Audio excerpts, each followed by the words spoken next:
Luis Balaguer fue considerado un político que afectó seriamente en el aspecto político, etcétera, al país. Sin embargo, eh, el país tiene grandes problemas con los cinturones verdes.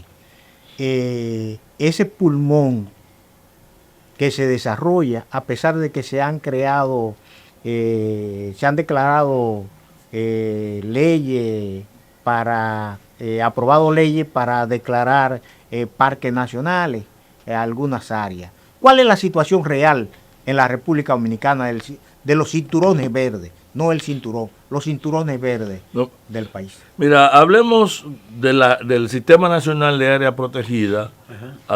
Acusa un nivel importante de descuido, una gran cantidad de presión, ocupaciones que incluso muchas veces se hacen y las autoridades terminan premiando a los ocupantes ya por razones de carácter politiquero, por razones clientelares, otra vez acudiendo a intereses específicos. No se olviden que tenemos en los tribunales el caso de una persona que se quería coger no 100, no 1 kilómetro, no 10, cerca de 600 kilómetros del Parque Nacional Sierra de Bauruco. Y ese es un caso que está en los tribunales. Y esa persona fue capaz de ir a los medios, a sentarse a discutir con nosotros para validar la legitimidad de una apropiación de ese tipo. Pero en ese parque hay ocupaciones que no se han eliminado.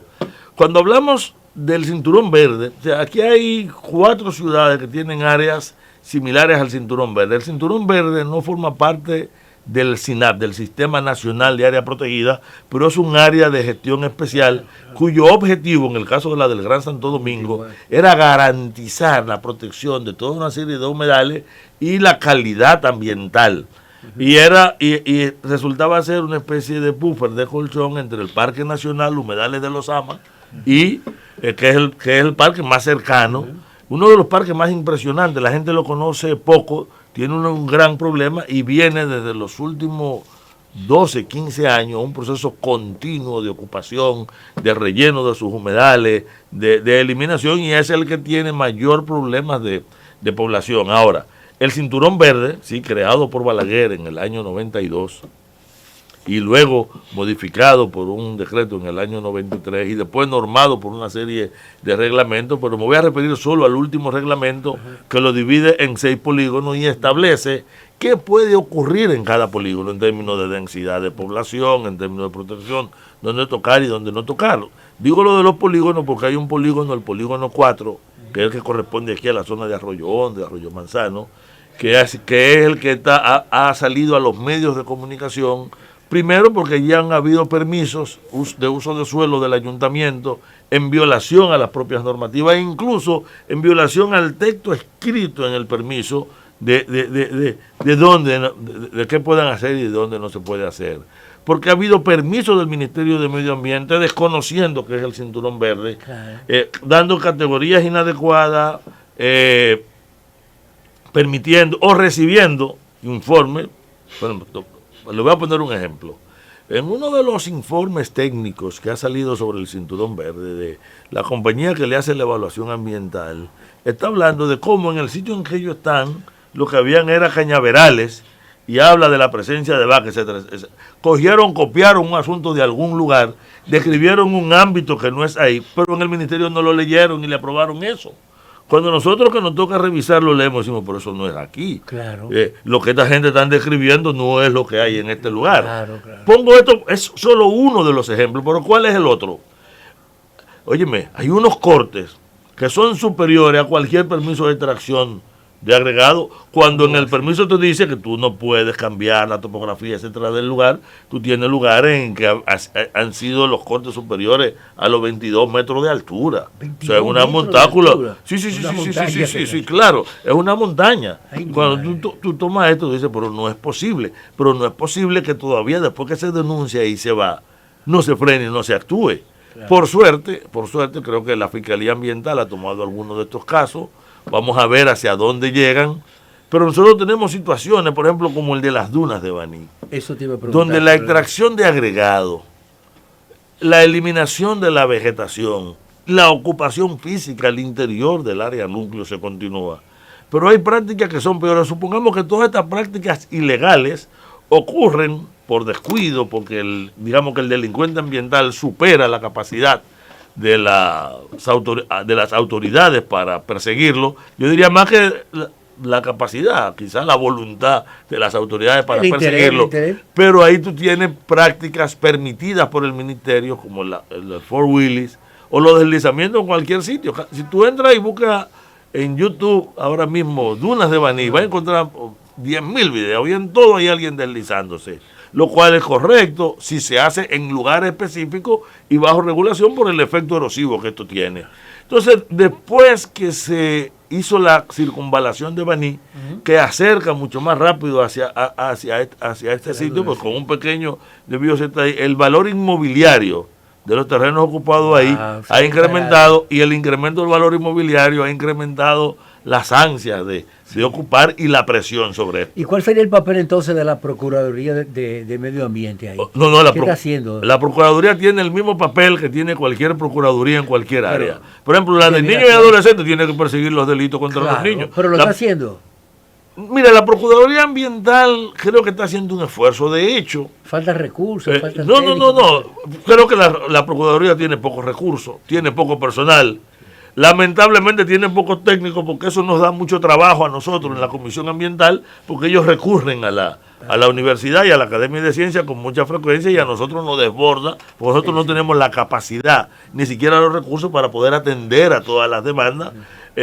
Pero ocurre que para saltar una de las principales debilidades del sistema, que era que por un lado el Ministerio actuaba, por otro lado la Procuraduría, por otro el CEMPA, y muchas veces en redes de complicidades o de ignorancia mutua, se creó la mesa tripartita, la mesa de persecución del delito, de la que es un sector, una línea de trabajo y colaboración en el cual está el Ministerio de Medio Ambiente a través de su unidad jurídica, está la Procuraduría Ambiental, está el Servicio Nacional de Protección Ambiental, CEMPA, o la Policía Ambiental, y está la sociedad representada allí por la Academia de Ciencias, por la Comisión Ambiental de la Universidad Autónoma de Santo Domingo y por un representante de una entidad de abogados ambientales, lo cual permite que todos los delitos que se reporten, si es un CEMPA, si es la Procuraduría, lleguen a esa mesa y se vean. Por lo menos un esfuerzo para transparentar la situación, pero aún así es insuficiente. Hemos replicado estas mesas en diversas partes del país, tratando de que el movimiento social y ambiental se incorpore para que las denuncias que provienen vayan directamente. Y a pesar de la utilidad, todavía este instrumento es insuficiente. Es insuficiente, uno, porque... Porque falta recursos. No, porque la voluntad política de perseguir el crimen ambiental implica chocar con los criminales ambientales. Que son intereses muy poderosos. Exacto, y es muy fácil perseguir a un pequeño que tumbó 3 palos en un sitio. Eso ocurre. Incluso a algún pequeño infractor, pero a las mafias areneras, que son poderosas, que tienen recursos, que son contestatarias, que tienen, o a las personas que, por ejemplo, el relleno de humedales por parte de los inversionistas turísticos en Samaná es un asunto pasmoso. Si tú coges el caso de Cozón y tú te das cuenta que ahí lo que se está poniendo en peligro es la supervivencia estratégica de la propia actividad que quieren promover, que es el turismo. Y el ministerio va un día, anuncia que para un proyecto como el de TIRRIF, cuando nosotros hacemos el descenso, una semana después, el proyecto no solamente está funcionando a todo vapor. Se hace el informe, se supone que ellos deben ser sometidos, pero todavía nosotros no hemos escuchado el sometimiento. No nos corresponde a nosotros llegar hasta allá. Pero denunciarlo. No denunciarlo. Sí, ¿Qué es lo que hacemos? La presión de la opinión pública. ¿Qué es lo que hacemos? Sí. Pero hay un elemento que no es estrictamente ambiental, sino de transparencia, que a nosotros nos preocupa. ¿Cuál es? El ministro Seara Hatton dejó como legado, muy cuestionado en una serie de cosas, pero yo creo que hizo algunos legados, y uno de los aportes que él hizo fue obligar a que toda la información que entrara al ministerio, de todo, estuviera al servicio de todo el mundo, que usted pudiera accesarlo sin ningún problema. Y ahora hay un esfuerzo de alguna gente al interior del ministerio de cambiar eso. ¿Cómo va a ser? Se está hablando de cambiar el software, pero nosotros queremos hacer la advertencia de que ese mecanismo es de una transparencia es denuncia, una ganancia del país, claro. que ojalá no lo... Mire, es la primera vez que lo toco en un medio de O sea, comunicación, porque es un proceso... la página informativa del... No, no es la página, es fíjate que yo entro ahora mismo, si hay la discusión alrededor de un proyecto ambiental, yo puedo entrar y seguir todo el papeleo de eso. Cuál fue el permiso, quién está evaluando, en qué momento está, si ya hay un informe de impacto ambiental, lo tengo, si tiene el permiso. Y el acceso a ese documento, que antes era un proceso extremadamente complejo, yo lo tengo en un clic sentado en casa, claro, y puedo trabajar con ellos. Claro. Si eso se altera, nosotros estaríamos haciéndole un daño al país. Yo creo que eso fue un paso de avance, porque... Y de transparencia. Y de transparencia. Fíjate que nosotros hemos hablado mucho, siempre hablamos del carácter distópico de la perspectiva ambiental del país, pero yo creo que el país tiene algunos avances. Los dos avances fundamentales, uno tiene que ver con un nivel de conciencia que hace que la sociedad reaccione rápidamente a casos significativos. Óyeme, el viernes de la semana pasada, el senador anunció que un proyecto en el que se planteaba, entre otras cosas, redelimitar las dunas de Baní, y decía el texto para evitar los conflictos que había. Inmediatamente vimos que esto podía servir para legales.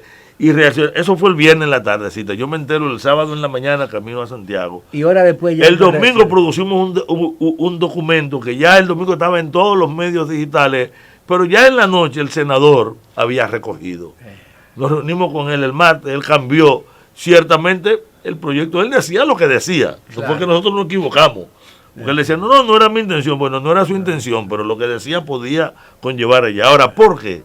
Señores, porque toda la sociedad reaccionó. Nosotros nos vimos obligados a reaccionar el domingo, porque yo recibí más de 40 llamadas de diversos sitios, de diversa gente, reaccionando a esto. Claro. Pero cada vez que se habla, por ejemplo, de la misma ley de agua, del problema de la privatización, la sociedad reacciona. Eso es un avance, hay un alto nivel de sensibilidad social. ¿Cuál es el otro avance? Que esa sociedad está recurriendo a los tribunales. Y lo está haciendo con mucha frecuencia. Fíjense que los dos avances que estoy colocando, no lo estoy colocando en el plano institucional, porque yo creo que seguimos con una institucionalidad débil, independientemente del discurso. Si nosotros tomamos, por ejemplo, al nuevo ministro de Medio Ambiente, que ya no es tan nuevo, Paino ya tiene un tiempecito, pero bueno, si tomamos al ministro de Medio Ambiente, todo lo que él dice es plausible, pero no todo lo que hace. Claro. Entonces, hay una enorme distancia entre un discurso ambiental de él, y una actuación, un discurso del presidente y una actuación. Claro. Que nosotros lo que nos gustaría es que haya un poco más de coherencia entre una cosa y la otra. Entre una cosa y la otra. Luis, hay un aspecto importante que me llama mucho la atención. Se está haciendo un desarrollo turístico extraordinario, casi una transformación en Pedernales. Y hay algunos sectores que dicen que hay muchas posibilidades de que se ocurran muchos daños ambientales en estas construcciones, con todas estas inversiones que se están haciendo para desarrollar un polo turístico que tiene un potencial tremendo. ¿Cómo tú ves este desarrollo? ¿Qué armonía hay entre lo que es una explotación turística y los daños que puede ocasionar al medio ambiente? Y otra denuncia que se hizo esta semana era que se quería reducir el área territorial de Pedernales y sumarle parte de su territorio a la provincia de Barahona. ¿Qué tú has sabido de eso?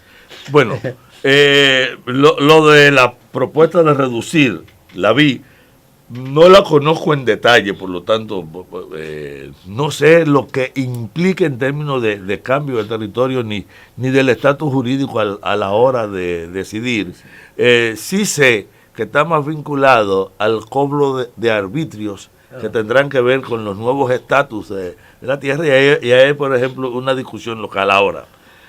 Ese sur, que la gente le llamó lejano durante mucho tiempo, esa zona siempre fue objeto de preocupación.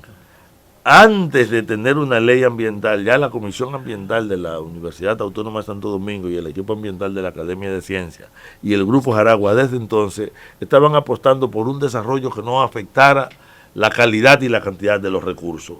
Y acuérdense que veníamos de pleitear durante muchos años por el intento de apropiarse de Bahía de las Águilas y de hacer creer que el atraso de la región era producto de las áreas protegidas y no de las asimetrías en las decisiones de política, en la asignación de recursos y en el problema de la gestión pública en sentido general. Pero bueno, cuando vienen las primeras propuestas, recuérdense que el movimiento ambiental siempre estuvo pendiente, tanto así que fuimos acusados todo el tiempo de ser opuestos al desarrollo.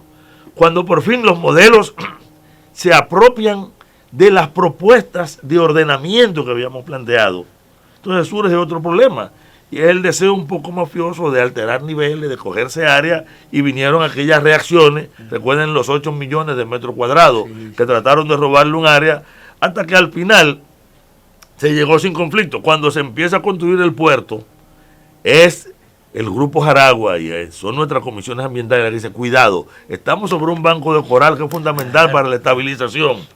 Volvió, óyeme, aquí están los ambientalistas, pero cuando hacen el estudio, confirman que es así, hacen las modificaciones, y aunque están impactando, el impacto es mucho menor. O sea que de alguna manera la presión ambiental ha sido un factor de corrección para el modelo de intervención, que va a tener como limitante fundamental, no se lleven de todo el número de habitaciones, ni de toda... El impacto. No le crean a todas las cosas que están diciendo los políticos y los funcionarios, ni los que están en contra ni los que están a favor. El factor limitante primario ahí será disponibilidad de agua, porque yo necesito una cantidad de agua por habitaciones, claro. Ahí no hay tal abundancia de agua, y peor aún, las políticas de manejo de agua en la zona, o sea, el deterioro del Parque Nacional Sierra de Bauruco, apunta a que esa situación, en vez de mejorar, se agrave. Por eso a nosotros nos resulta absurdo cuando se ha querido plantear la posibilidad de que ahí se desalinice, lo cual lleva a confirmar que el problema fundamental ahí es de agua. Sé que se le está acabando el tiempo. Bueno, Luis, pero no me quiero ir de aquí sin hacer una denuncia que es primaria, fundamental. El gobierno dominicano está obligado a proteger las aguas que van a la región del Valle de San Juan. El Valle de San Juan. Toda esa región del Valle que está bajo concesiones mineras de Padre La Casa a la frontera sin que dejar un solo milímetro y que incluye absolutamente todas las aguas, está siendo ahora objeto de un estudio de Gold Quest que va sobre un pequeño punto del Frente Romero. Ahora bien, el permiso de Romero es abrir toda la región para convertirla de distrito agrícola y pecuario a distrito minero. Y eso demandaba, antes de cualquier permiso, un estudio ambiental estratégico como establece la ley 6400 y no se ha hecho. Eso se está haciendo en violación a la ley y el gobierno debe corregir ese error. Bueno, eso entiendo que es un gran aporte para que la población conozca esta situación y que las autoridades lo enfrenten. Teniendo otros temas interesantes que conversar contigo, pero lamentablemente no agotó el tiempo.